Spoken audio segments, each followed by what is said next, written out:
Bonjour à tous, c'est David Delorme-Vert, bienvenue dans cette nouvelle vidéo. Aujourd'hui, on va parler du coronavirus ou Covid-19.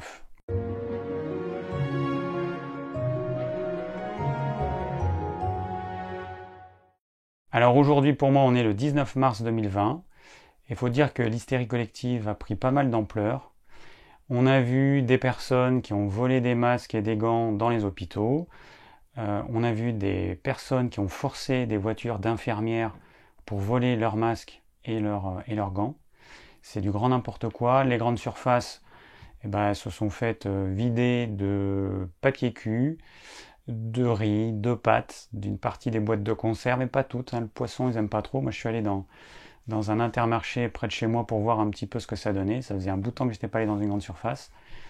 Et on a aussi le rayon chips qui a été bien vidé, enfin complètement vidé, et un petit peu le rayon huile, voilà. Alors moi, ce que je trouve fou dans cette histoire, c'est que les gens se ruent vers les aliments que je déconseille, les aliments dévitalisés, les aliments transformés ou ultra transformés, les aliments riches en gluten, etc., etc. Donc, on se retrouve déjà dans une période de confinement, 2 semaines pour l'instant, mais vraisemblablement ce sera 4 ou 6 semaines, j'espère pas plus. Et les gens vont manger des pâtes, du riz, des boîtes de conserve, des chips. C'est un petit peu la folie parce que c'est à l'opposé de ce que nous devrions manger pendant cette période. Mais je vais en parler d'ici quelques instants. Donc le 16 mars, notre cher Macron a annoncé qu'on allait être en confinement pendant 2 semaines. Et c'est vrai que ça fait bizarre de se dire qu'on est cloîtré chez soi, qu'on a le droit de sortir que grâce à un papier, une attestation, sans quoi on a une amende. En tout cas, aujourd'hui, le 19 mars, l'amende elle est passée à 135 €. Donc il y a déjà eu pas mal de personnes, des centaines de personnes verbalisées en France. Et puis voilà, et puis de ne plus voir les gens. Alors nous, on a des amis, on a quelques amis qui passent, on habite à la campagne, donc il y a quelques amis qui passent et on maintient la distance réglementaire, mais ça fait bizarre. Et alors nous, ce week-end, on avait pas mal de choses de prévues. Évidemment, tout est annulé. Et puis c'est surtout, on ne sait pas quand est-ce qu'on va en sortir. Ce que je trouve aussi bizarre, c'est qu'on développe une espèce de paranoïa. On a peur de choper ce virus en touchant n'importe quoi, en étant en contact avec quelqu'un. Moi, quand je suis allé dans ma grande surface, on voit les caissières qui ont des masques. On voit donc des masques et des gants, enfin tous les employés de la grande surface qui ont des masques, quelques personnes, quelques clients qui en ont aussi. Et forcément, on se dit, mince, il y a quelque chose de grave. Et du coup, on a peur. Voilà, il y a une peur, même si on n'a pas peur intellectuellement, cette peur est née naturellement en voyant les autres qui ont peur. Donc ce confinement, c'est un peu chiant quand même, parce que nous, nos cours de yoga sont annulés, enfin évidemment tout un tas d'activités. C'est comme si on mettait une pause dans la vie telle qu'on la connaissait jusqu'à présent. Alors le côté positif, c'est qu'on va pouvoir faire des choses qu'on n'avait peut-être pas l'habitude de faire.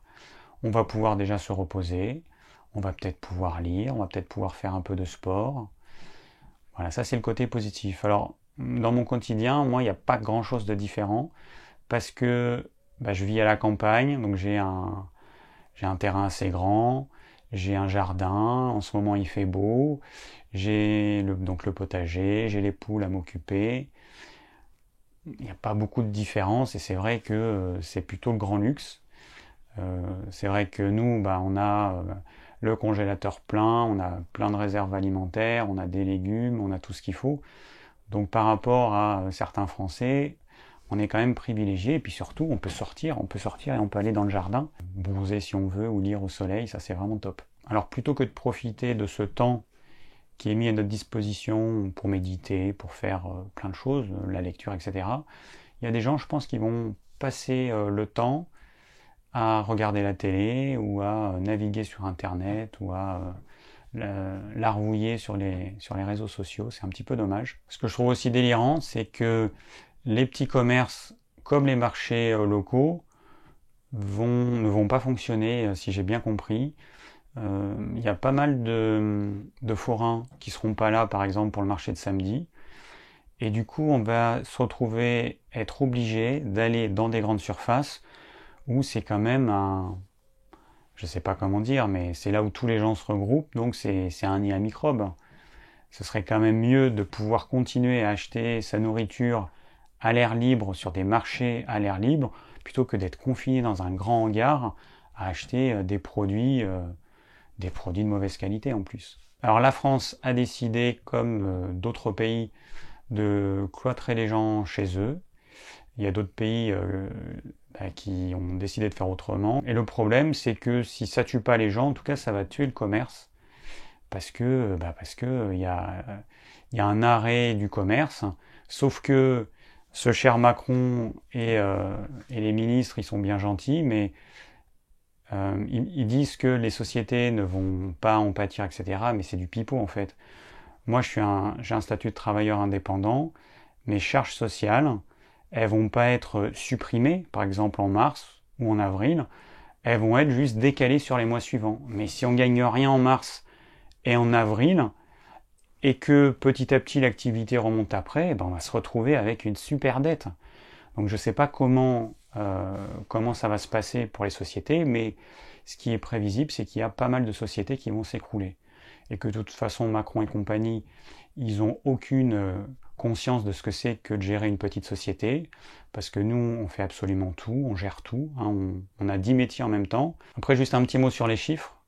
Donc les chiffres qui sont affichés en gros partout, bah, c'est les chiffres qui correspondent notamment aux personnes qui ont été diagnostiquées, sachant qu'aujourd'hui on est en phase 3 et donc les personnes qui n'ont pas de symptômes graves ne sont pas diagnostiquées. Donc moi j'ai eu le cas d'une amie qui est prof et qui est allée à l'hôpital et on lui a dit bah non, pas de diagnostic, vous n'avez pas de symptômes qui le justifient. Donc il y a plein de personnes qui ont été infectées qui ne rentrent pas dans les statistiques et puis surtout des personnes qui sont renvoyées chez elles, qui vont donc pouvoir contaminer leurs conjoints, leurs enfants, qui eux-mêmes voient quand même d'autres personnes, parce que je sais pas, mais le français il est quand même pas très discipliné, et à mon avis la contagion elle va se faire allègrement. Alors on va rentrer dans le vif du sujet. Maintenant, qu'est-ce que je ferais personnellement si j'étais atteint du Covid-19?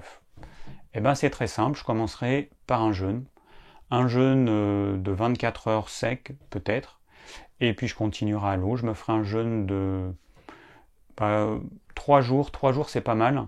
Quand on a une infection, 3 jours c'est bien. En dessous ça peut être insuffisant, donc je commencerai par un jeûne. Ensuite je romprai ce jeûne avec un bouillon de légumes plus carcasse, donc vous prenez une grande marmite, vous mettez de l'eau, du gros sel de mer, et tous les légumes que vous avez à votre disposition, et une carcasse de poulet, ou une cuisse de poulet, ou des ailes de poulet, ce que vous voulez. Voilà, et ça fait un bouillon, et on sort du jeûne en buvant uniquement le bouillon. Ensuite, on attend 2 heures, et on mange un peu de bouillon avec des légumes, et on attend de digérer tout ça, donc le reste de l'après-midi. Moi, généralement, je sors de mon jeûne vers midi, je bois mon bouillon, ensuite j'attends 14 heures, et je mange les légumes. Ensuite, je vais me faire une sieste, parce que ça, c'est important aussi de se reposer, c'est extrêmement important. Donc, je me fais une petite sieste, je me réveille, je passe l'après-midi, en fin de journée, et je mange d'autres légumes, ou alors, je suis mon intuition, des fois, je mange les légumes avec un peu de viande qui assure la carcasse, et puis c'est tout pour le premier jour. Et puis le lendemain, je me fais un repas normal, mais léger, c'est-à-dire peu varié, pas trop de choses compliquées en même temps. J'évite les choses comme le chocolat. Et voilà, un petit repas normal, tel que vous pouvez le voir sur mon site de recettes de cuisine. Vous avez le lien dans la description de cette vidéo. Voilà, donc au niveau alimentation, c'est à peu près tout. Un jeûne. Alors ce que je fais aussi, c'est que les 2 premiers jours où je jeûne, je me fais un lavement. Un lavement le premier jour, un lavement le deuxième jour. Voilà, si jamais il y avait des choses pas top au niveau des intestins, que j'arrivais pas bien à éliminer, que j'étais un petit peu constipé, parce que ça arrive souvent quand on tombe malade, qu'on a le transit qui se ralentit, on a une petite constipation qui s'installe, et du coup faire un petit lavement à ce moment-là, c'est vraiment très bien. Et pourquoi sur 2 jours? Et bien parce que ce que j'ai mangé maintenant, ça se retrouve en moyenne entre 36 et 48 heures à la fin.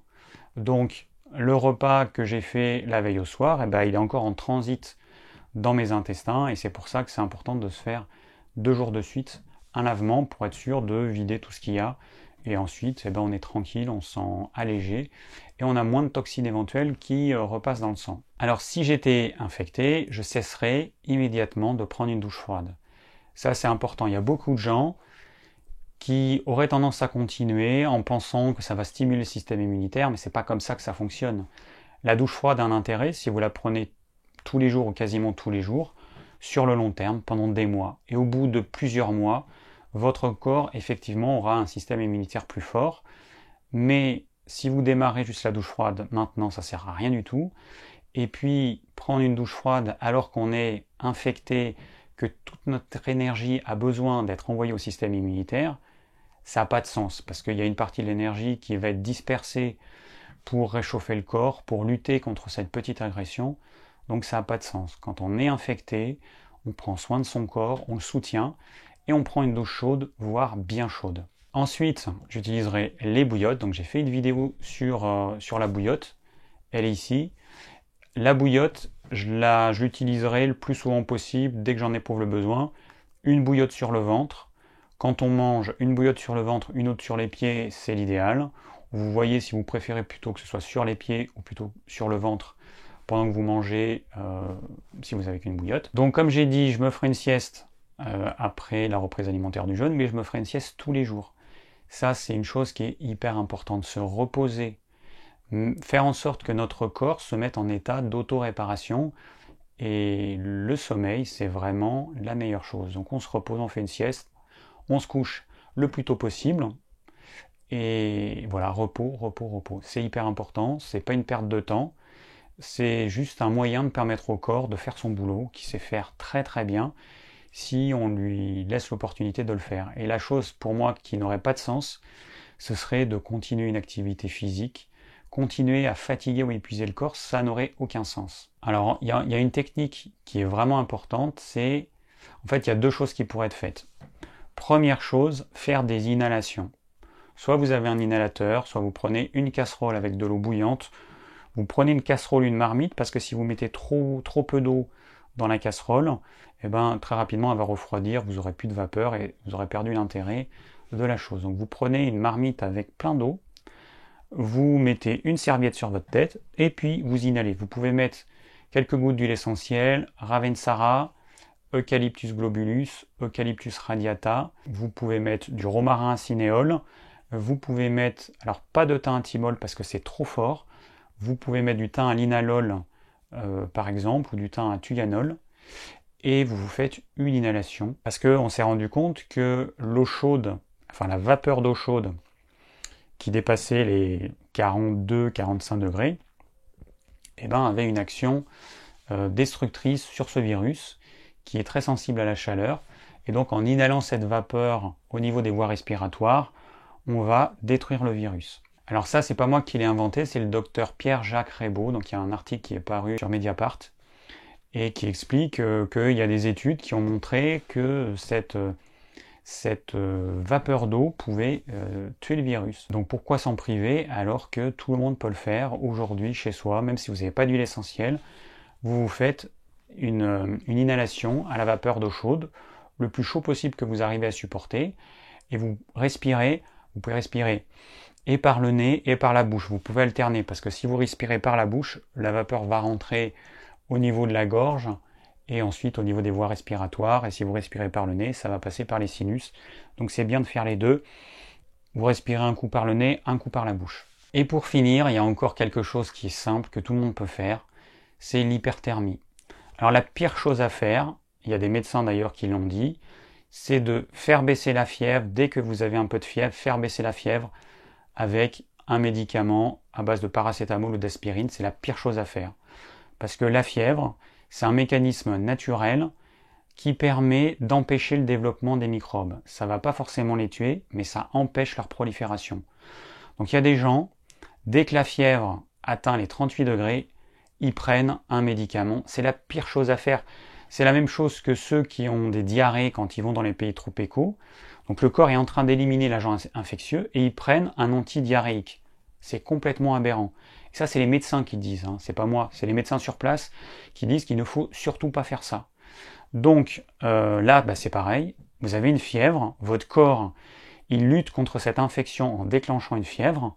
Accompagnez cette fièvre, mais par pitié, ne la faites pas baisser, sauf si la fièvre atteint les 40-41 degrés.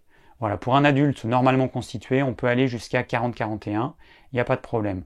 Ensuite, si vous voulez faire baisser la fièvre, il y a un truc qui est hyper simple et qui fonctionne très bien, c'est le bain tiède ou la douche tiède. Pas froid, mais tiède.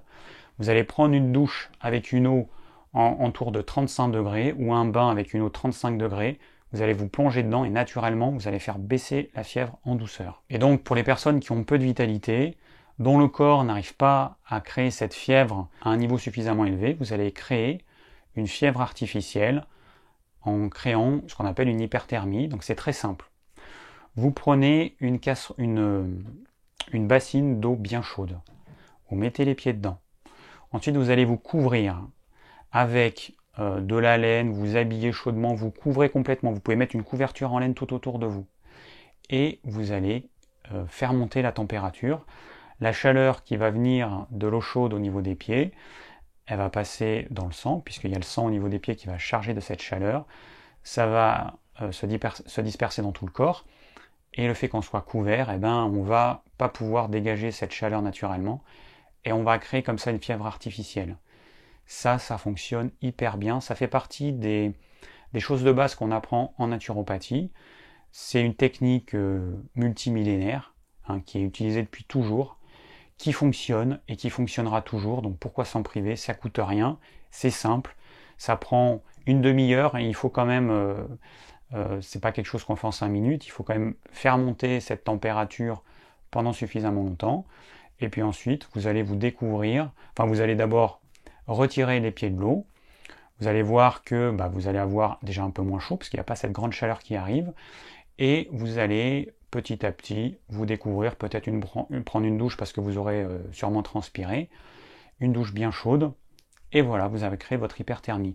Pendant que vous faites ce bain de pied, il est souvent nécessaire de rajouter de l'eau chaude parce qu'au bout de 10 minutes, vous verrez que l'eau, elle aura baissé en température, il faut rajouter de l'eau bouillante pour maintenir une température suffisamment élevée pour que pendant une demi-heure, vous ayez vraiment de l'eau bien chaude. Alors au lieu de jeûner, si j'étais vraiment très maigre, très affaibli, ou que j'ai jamais pratiqué de jeûne, donc ça me fait peur de faire un jeûne, qu'est-ce que je ferais? Je ferais une diète avec du bouillon de légumes, ou bouillon de légumes plus carcasse, et pendant 24 heures. Voilà. Déjà, ça permettra d'alléger le tube digestif, le système digestif, et de permettre au système immunitaire de faire son travail avec un afflux d'énergie. Vous inquiétez pas si vous maigrissez, les 24 premières heures, vous allez perdre quoi comme poids? Essentiellement de l'eau et du glycogène, parce que la molécule de glycogène, qui est la réserve de sucre qu'on a dans les muscles et dans le foie, elle est associée à 3 molécules d'eau. Ça veut dire que quand on n'apporte pas de sucre ou de glucides au corps, le corps il va puiser dans ses réserves de glycogène, et donc, comme ce glycogène est lié à de l'eau, au bout de 24 heures, plus de glycogène, on va avoir l'impression d'avoir maigri, mais on aura perdu essentiellement de l'eau et du glycogène. Vous inquiétez pas, vous n'avez pas perdu tous vos muscles en 24 heures. C'est tout à fait normal.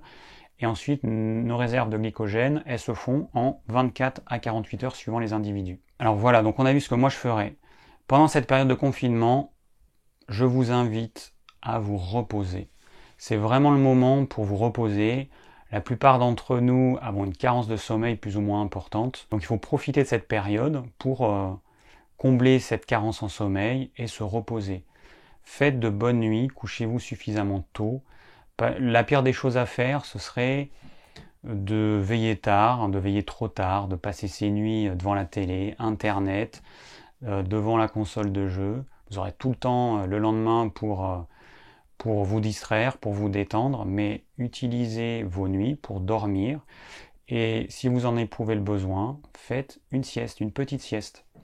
Vous faites une sieste, alors ça dépend de votre carence en sommeil, ça dépend des uns et des autres.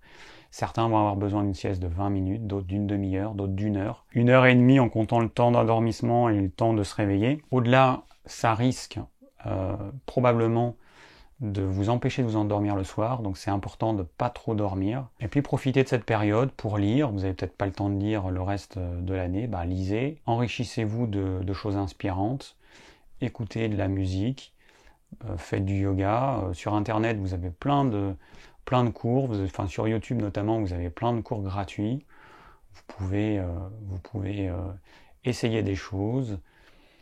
Faites de la méditation, voilà, il y a plein de choses qui peuvent être faites, des choses que vous n'avez jamais le temps de faire, et là c'est l'occasion de le faire. Alors une petite remarque sur la peur, c'est probablement une des choses qui va affaiblir le plus notre système immunitaire.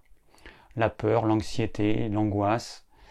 Donc ayez quand même conscience que cette infection, en fait, elle est assez contagieuse, elle est très contagieuse, mais en revanche, elle a un taux de mortalité qui est hyper faible. Et que les personnes aujourd'hui qui en meurent, c'est très majoritairement des personnes âgées avec une moyenne d'âge de plus de 80 ans, ou des personnes malades, des personnes qui sont affaiblies, qui ont des maladies chroniques.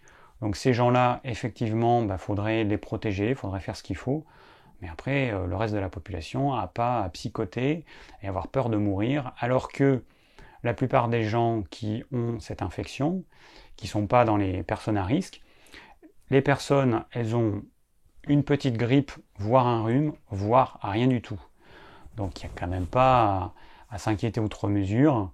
Au final, si on ne fait pas partie des personnes à risque, il ne se passe pas grand-chose. Alors après, j'ai lu sur un article que les États-Unis ont fait des recherches et qu'apparemment, les personnes qui avaient reçu le vaccin de la grippe, c'était les personnes les plus infectées. Donc on verra d'ici quelques mois si ça se maintient, mais voilà, en tout cas, il y a cette possibilité-là. Alors maintenant, voyons qu'est-ce qu'on doit manger durant cette période de confinement.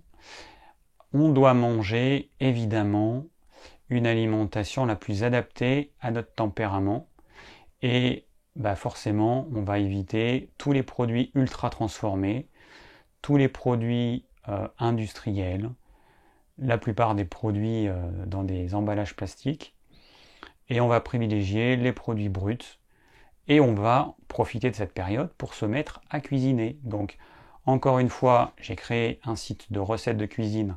C'est pas pour moi, c'est pour vous donner des idées. Donc ma façon de manger, elle est simple. On commence par une crudité, ensuite on prend un plat chaud qui est composé de protéines animales de qualité, des légumes cuits, des féculents, céréales et légumineuses. Alors les légumineuses, j'aime pas du tout, donc j'en mange très rarement. Enfin, j'aime pas du tout, c'est pas à titre personnel, c'est plutôt que ça amène trop d'antinutriments, trop de gaz, et du coup je conseille pas du tout. Hein. C'est vraiment de façon ponctuelle pour changer un petit peu, mais sinon ça fait pas partie de l'assiette type que je conseille au jour le jour. Les céréales, alors on va se limiter au riz, au sarrasin, c'est vraiment les deux céréales principales, le millet pour certains, et voilà. Le blé, ça reste exceptionnel, ce qui contient du blé ou du blé ancien encore mieux, mais ça doit rester ponctuel, pas tous les jours. Et plus on a une activité physique importante, plus on est soumis au froid, par exemple un travailleur qui travaille à l'extérieur en hiver, plus on va avoir besoin de glucides.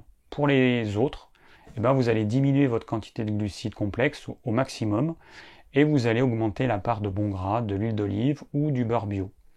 Voilà, donc ça c'est ce que vous allez manger tous les jours. Crudité, protéines animales de qualité, légumes cuits, du bon gras et un petit peu de glucides complexes en fonction de vos besoins physiques. Alors le dessert c'est facultatif. Les oléagineux, je les déconseille au quotidien, ça doit être pris de temps en temps uniquement, mais absolument pas au quotidien. C'est trop riche en antinutriments, c'est trop complexe à digérer. Plus vous êtes fatigué, fragile, plus vous devez les éviter.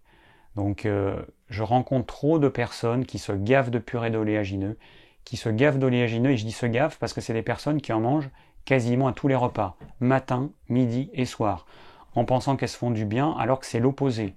Oubliez toutes les bêtises qui ont été dites là-dessus parce que ce sont vraiment des bêtises. Les oléagineux De temps en temps, ok. Tous les jours, à tous les repas, surtout pas. Alors au sujet des produits ultra transformés, je rappelle que même en magasin bio, il y a beaucoup de produits ultra transformés. Je vais vous donner un exemple qui est consommé par énormément de gens, c'est le pain des fleurs. Le pain des fleurs, c'est fait avec de la farine de sarrasin. Et la farine de sarrasin, c'est quelque chose de très bien. Sauf que le pain des fleurs, c'est un produit ultra transformé. Vous prenez de la farine de sarrasin, vous la mettez dans une machine qui va appliquer une pression très forte sur cette farine, ce qui va faire augmenter la température. Et quand cette farine va sortir à l'air libre, eh ben, il va y avoir un procédé d'extrudation qui va se faire instantanément et ça va gonfler. Et c'est ce qui amène ce côté croustillant, ce côté qui est agréable. Mais on a transformé quelque chose de sain, la farine de sarrasin, qui est un produit brut, à un produit ultra transformé, qui n'est pas du tout sain, parce que l'indice glycémique va monter en flèche, va être supérieur à celui du sucre blanc, et c'est comme si vous mangiez des bonbons. Pain des fleurs égale bonbons en termes de glycémie. Donc ça va faire monter votre taux de sucre de façon très importante, ce qui va faire augmenter votre insuline, et à moins que ce soit vraiment de temps en temps, le pain des fleurs, rappelez-vous ça, c'est une sucrerie, rien d'autre. C'est absolument pas quelque chose de sain. J'ai fait une vidéo en 2018 où je parlais justement des magasins bio, où je disais que c'est pas parce que c'est vendu dans un magasin bio que c'est bon. Je vous mets la vidéo ici. Voilà, c'est un exemple parmi tant d'autres, mais ne vous leurrez pas, dans les magasins bio, il y a beaucoup de produits industriels, transformés ou ultra transformés, qui sont mauvais. Donc ponctuellement, encore une fois, il n'y a aucun problème, mais il y a trop de personnes qui vont manger ce type de produit tous les jours. Alors est-ce qu'on devrait manger des fruits? Pour les tempéraments fatigués, fragiles, et encore plus ceux qui sont malades, qui sont infectés, pas de fruits. Les fruits, la plupart des fruits à part la banane et la noix de coco, sinon tous les autres fruits, ils sont acides. Et pour les personnes fragiles, les personnes malades, ces fruits vont être en plus acidifiants. Donc là, pour augmenter l'infection, il n'y a rien de mieux. Donc pas de fruits pour ces tempéraments-là. Les seuls tempéraments qui peuvent supporter les fruits encore maintenant, ce sont les tempéraments sanguins, c'est-à-dire les personnes qui ont toujours chaud, le teint rouge, qui sont plutôt tendance à prendre du poids.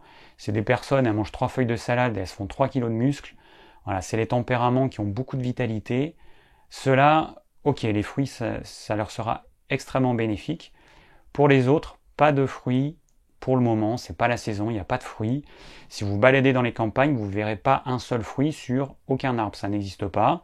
On n'est pas encore tout à fait au printemps. Les fruits, ils vont venir, les premiers fruits vont venir par chez nous, ça va venir début mai. Je parle des fruits, pas les fruits sous serre, puisqu'on va avoir des fraises qui vont arriver en avril, des fraises qui poussent sous serre, mais c'est pas un fruit de saison, hein. La fraise, normalement, elle commence à peu près au mois de juin. Donc je vous parle des vrais fruits qui poussent à l'air libre, en plein champ ou sur les arbres fruitiers. Donc les premiers fruits, ça va être courant mai. Avant, non, il n'y a pas de fruits, donc il n'y a pas de fruits de saison, il n'y a que des fruits qui sont conservés dans des frigos, comme les pommes ou les poires par exemple, ou alors des fruits qui sont cultivés sous serre. Et puis évidemment des fruits qui sont importés, donc je suis désolé, ça s'appelle pas un fruit de saison. Moi, j'ai pas des bananes chez moi, j'ai pas des oranges, j'ai pas des mangues, j'ai pas des ananas. Ici, il fait encore trop froid. Et justement, il faut avoir conscience que le fruit, donc j'ai fait pas mal de vidéos dessus, je vais vous mettre une vidéo ici. Le but du fruit, c'est de refroidir le corps. Donc si vous mangez des fruits maintenant, vous allez refroidir votre corps et vous avez plus de chances d'avoir une maladie de type grippe, rhume, etc. Pour ceux qui me disent, et la vitamine C, il y a plus de vitamine C dans du chou rouge que dans une orange. La différence, c'est que dans le chou rouge, vous n'avez pas de sucre et vous n'avez pas d'acidité. Dans l'orange, vous avez surtout de l'eau, du sucre, de l'acidité et une infime quantité de vitamine C. Donc manger une orange sous prétexte qu'il y a une infime quantité de vitamine C alors que ça amène des éléments indésirables, ça n'a pas de sens. Manger du chou rouge, manger tous les légumes de saison qui vont contenir naturellement de la vitamine C et puis d'autres vitamines. Alors c'est un petit peu malheureux, mais je sais qu'il y a beaucoup de personnes qui préfèrent prendre des gélules plutôt que de changer leur alimentation. Moi, je vous dirais toujours d'adapter votre alimentation à vos besoins, d'avoir une alimentation la plus variée possible, la plus équilibrée. Et les compléments alimentaires, c'est une aide qui vient seulement après. Alors, comme beaucoup le savent, j'ai un site de vente de compléments alimentaires. C'est une aide qui vient, mais encore faut-il avoir changé son alimentation avant, sinon ça n'a pas trop de sens. Pour les personnes qui souhaitent prendre des compléments alimentaires pour soutenir leur immunité, alors il y a plusieurs choses qui peuvent être conseillées. Vous avez le cuivre or argent. Cuivre or argent, c'est un complexe d'oligo-éléments, cuivre or argent de la marque Catalion, qui booste le système immunitaire. Donc celui-là, ça a du sens. Ensuite, vous avez de la propolis bio. Ok, ça c'est un très bon produit également. Vous avez l'huile de nigel bio, qui est excellente aussi pour soutenir le système immunitaire. Et qu'est-ce qu'on a encore? On a l'huile de foie de requin. L'huile de foie de requin qui, grâce à sa richesse en alkylglycérol, a une action stimulante du système immunitaire. Et puis, on va finir avec la vitamine D3. Alors, on a soit un petit flacon de la vitamine D3, qui est sous une forme hyper concentrée, puisque une goutte, ça contient 1000 unités internationales. Ou alors, vous l'avez sous forme d'huile de foie de morue, qui est la forme la plus naturelle qui puisse exister. Cette huile de foie de morue qui contient donc de la vitamine D, elle va contenir aussi de la vitamine A, et elle va contenir des oméga 3. Alors pas autant évidemment que notre produit qui s'appelle oméga 3 800. Donc ça c'est vraiment le top du top. Là vous avez un produit avec 80% d'oméga 3. Alors pour l'immunité c'est aussi excellent les oméga 3. Mais ça vient après tous les produits que j'ai énoncés. Donc les oméga 3, vous devriez en avoir si vous mangez des poissons gras de type sardines fraîches, harengs frais et maquereaux frais. Et puis si vous n'en mangez pas, je vous recommande de prendre des oméga 3. Ça fait partie des nutriments essentiels. On en a autant besoin que de la vitamine C. Donc à ce sujet, j'ai fait une vidéo sur les oméga 3 que vous avez ici. Donc je vous explique tout. Pourquoi il vaut mieux prendre des poissons gras ou des huiles riches en oméga 3 de type EPA, DHA, plutôt que l'huile de lin, plutôt que des noix, plutôt que l'huile de chanvre, de chia, etc. Les oméga 3 végétaux n'ont pas trop d'intérêt parce que le taux de conversion en EPA et DHA est hyper faible.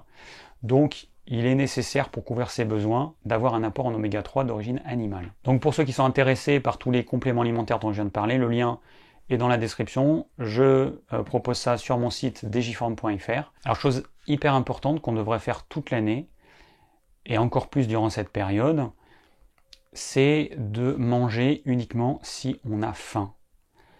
Mangez le matin quand vous avez faim. Vous ne forcez pas à prendre un petit déjeuner si vous n'avez pas faim. Mangez quand vous avez faim. Vous n'avez pas faim à 8 heures, ne mangez pas. Vous n'avez pas faim à 9 heures, ne mangez pas. Vous avez faim à 10 heures, là vous allez pouvoir manger. Votre corps vous dit, je suis prêt à recevoir des aliments. Avant, ça veut dire qu'il n'est pas prêt. Soit vous avez trop mangé la veille au soir, soit votre temps de digestion est long, ou soit vous êtes fatigué. Écoutez votre corps, s'il vous plaît, écoutez votre corps. Vous n'êtes pas une machine, vous n'êtes pas une machine à manger, vous êtes un être humain qui a un temps de digestion qui va varier en fonction de sa vitalité, en fonction de ce qu'il a mangé la veille, en fonction de la saison, en fonction de plein de choses. Donc mangez uniquement quand vous avez faim.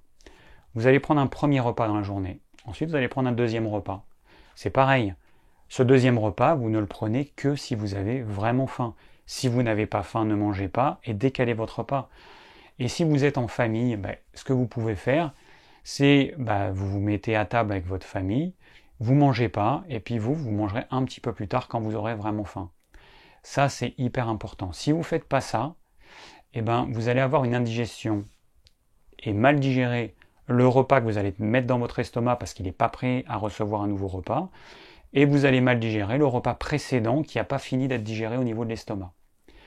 Je sais pas comment vous faire comprendre que c'est absolument vital. On a pris des mauvaises habitudes. On a pris de mauvaises habitudes à manger à heure fixe, même si on n'a pas faim. On a pris de mauvaises habitudes à manger le soir, même si on n'a pas faim, alors qu'on ne devrait pas manger du tout. Si vous n'avez pas faim le soir, ne mangez pas. Et je peux vous dire que le lendemain matin, vous aurez vraiment faim. Vous devez avoir conscience que ce qui demande le plus d'énergie après le maintien de la température corporelle à 37 degrés, c'est la digestion. C'est ça qui nous demande le plus d'énergie. Donc, gaspiller notre énergie inutilement avec des indigestions chroniques parce qu'on mange alors que le repas précédent n'a pas fini d'être digéré, c'est une hérésie totale. Laissez à votre corps le temps de digérer son repas jusqu'au bout. C'est absolument vital. Sinon, qu'est-ce qui va se passer? Vous allez gaspiller votre énergie. Cette énergie que vous avez déjà en petite quantité, ce sera de l'énergie en moins qui sera envoyée au système immunitaire et puis à tous les autres systèmes qui gèrent les fonctions de réparation du corps. Donc s'il vous plaît, mangez que quand vous avez vraiment faim. Des fois, en fonction de ce qu'on a mangé, on peut avoir une petite hypoglycémie. Vous avez mangé trop de choses sucrées, vous avez mangé des choses à indice glycémique trop haut, et vous avez mangé peut-être trop de glucides. Vous allez avoir une petite hypoglycémie, vous allez avoir une sensation de faim qui disparaît très rapidement. C'est pas la vraie faim, ça. C'est juste une hypoglycémie. La vraie faim qui dure et qui est le signe d'un estomac vide et d'un organisme qui vous dit « là maintenant, envoie-moi des aliments », c'est une faim qui va revenir et revenir et revenir. C'est une faim qui va vous tenailler et qui ne va pas disparaître. Si c'est une petite hypoglycémie, vous ne mangez pas, vous attendez 3 minutes et vous allez voir que votre estomac il est encore plein. Faites le poirier, vous verrez que votre estomac il est encore plein. La digestion pour un repas normal, un repas vraiment léger, c'est en moyenne 8 heures au niveau de l'estomac. Un repas varié, c'est en moyenne 8 heures. Un repas varié et un peu plus conséquent, ça va être entre 10 et 12 heures. Moi, pour vous donner un exemple, c'est le temps que ça me demande. Un repas varié avec des crudités, protéines animales, légumes cuits, un peu de glucides complexes, 1 ou 2 carrés de chocolat noir en dessert, ça va me demander 10 à 12 heures. Voilà. Je m'en rends compte parce que je suis habitué. Vu que je pratique le jeûne intermittent depuis maintenant 2 ans et demi, je sais ce que c'est que de démarrer un repas avec un estomac vide. Voilà, donc j'ai ce point de repère. Mais les personnes qui mangent matin, midi et soir, elles n'ont pas ce repère-là. Et elles n'ont pas cette sensation de la vraie faim qu'on peut ressentir. Parce que la plupart des gens, dès le matin, ils n'ont même pas faim qu'ils commencent déjà à manger. Ils mangent par automatisme.